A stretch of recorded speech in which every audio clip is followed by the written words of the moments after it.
Our next movie is named Full Moon and Blue Water, and this is one of those unclassifiable movies that isn't really very good, but exerts a strange sort of fascination all the same. It takes place on a shabby island off the Texas coast where Gene Hackman runs a saloon and a restaurant, or at least he did until a year ago when his wife disappeared. And ever since then, Hackman has been kind of a hermit. He's let the place run down while he spends his time mourning his missing wife and looking at old home movies of her. He calls this behavior his devotions. But that doesn't convince Terry Garr, a local woman who thinks he ought to really face reality and start a new life with her. You know, I've been living at home all my life. Been driving that damn school bus going on 9 years now.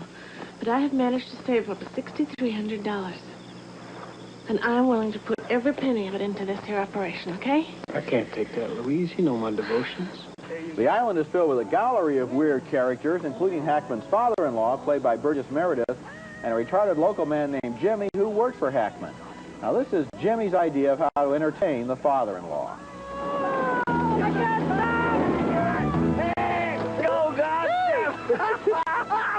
After Jimmy apparently kills the old man by pushing him off the pier, he's convinced the law is going to get him, so he grabs a gun and tries a desperate plan to take hostages.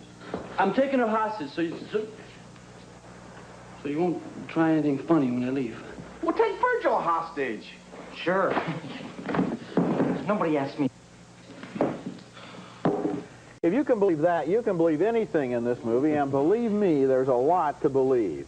Some of the relationships in the movie are quirky and interesting. For example, when Gene Hackman tries to explain to Terry Garr why it's all right for them to have an affair, even though he's still in mourning for his wife with these bizarre devotions that he carries out. Also like when Terry Garr tells Gene Hackman she's not to be trifled with. That's a good scene. I like the energy between them. But where do they get the rest of this cockeyed scenario with wheelchairs flying off the end of the pier and crooked real estate men trying to swindle everybody coming over from the mainland? Full Moon in Blue Water has some interesting characters, but eventually the movie simply grows too bewildering to possibly take seriously. You said, I think it's pretty bad, worse than you. When you said some interesting characters, actually I found their grab bag of characters to be kind of boring, because when you try and write a character, which is what this feels like when you watch it, you know, here's going to be trot somebody out who has some other little affliction or some little quirk of personality. It's so obvious.